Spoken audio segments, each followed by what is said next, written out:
Hai teman-teman, kamu pasti pernah kan bikin teh manis panas? Saat air panas sudah dituang ke gelas berisi teh celup dan gula, lalu kamu aduk, apa sih yang terjadi?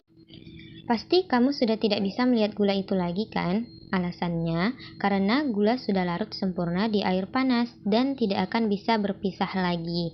Nah, campuran antara gula dan air panas itu yang disebut sebagai larutan.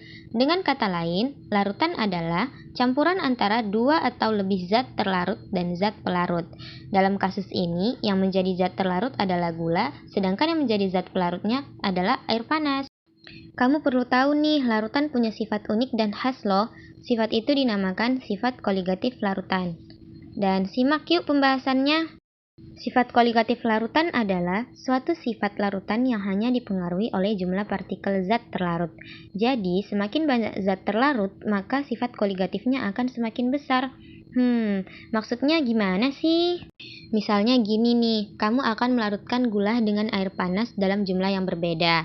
Ceritanya, ada 2 gelas larutan gula. Gelas yang pertama, kamu melarutkan 3 sendok teh gula dengan 500 ml air.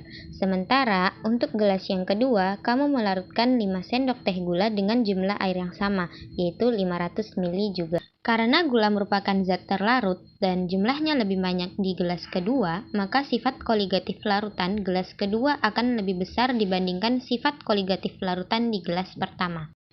Nah, sifat koligatif larutan itu ada 4 macam guys. Yang pertama, penurunan tekanan uap, kenaikan titik didih, penurunan titik beku, dan tekanan osmotik.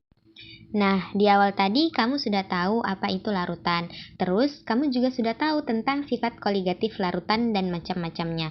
Sekarang kita bahas bedanya larutan elektrolit dan non-elektrolit yuk. Berdasarkan daya hantar listriknya, larutan terbagi menjadi 2 jenis. Ada larutan elektrolit dan non-elektrolit. Lalu, apa sih bedanya? Larutan elektrolit adalah larutan yang dapat menghantarkan arus listrik. Kok bisa? Hal ini karena larutan elektrolit dapat menghasilkan ion-ion yang bergerak bebas dalam larutannya guys. Contohnya itu larutan garam NaCl. Coba deh perhatikan peristiwa berikut. Dari reaksi di atas terlihat bahwa jika sebuah senyawa NaCl dilarutkan ke dalam air, maka dihasilkan ion Na+ dan ion Cl-. Dengan demikian, kita mendapati bahwa jumlah ion terlarutnya menjadi 2 ion. Sementara itu, larutan non-elektrolit kebalikannya nih. Larutan non-elektrolit tidak dapat menghantarkan arus listrik karena molekul-molekul terlarutnya tidak terionisasi di dalam larutannya. Contoh dari larutan non-elektrolit adalah larutan gula seperti glukosa, sukrosa, dan maltosa, larutan urea, serta larutan alkohol seperti metanol, etanol, dan propanol.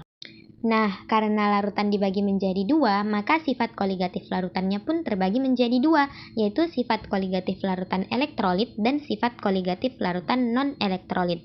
Kedua sifat koligatif larutan ini tentunya punya ciri dan perbedaannya masing-masing ya. Oke guys, setelah pembacaan materi singkat tadi, kamu jadi tahu apa itu larutan, pengertian sifat koligatif larutan, serta perbedaan larutan elektrolit dan non-elektrolit.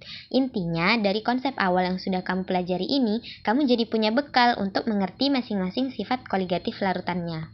Nah, untuk lebih lanjutnya, kamu bisa klik bagian menu materi. Di sana terdapat video pembelajaran yang menarik, serta soal-soal terupdate loh.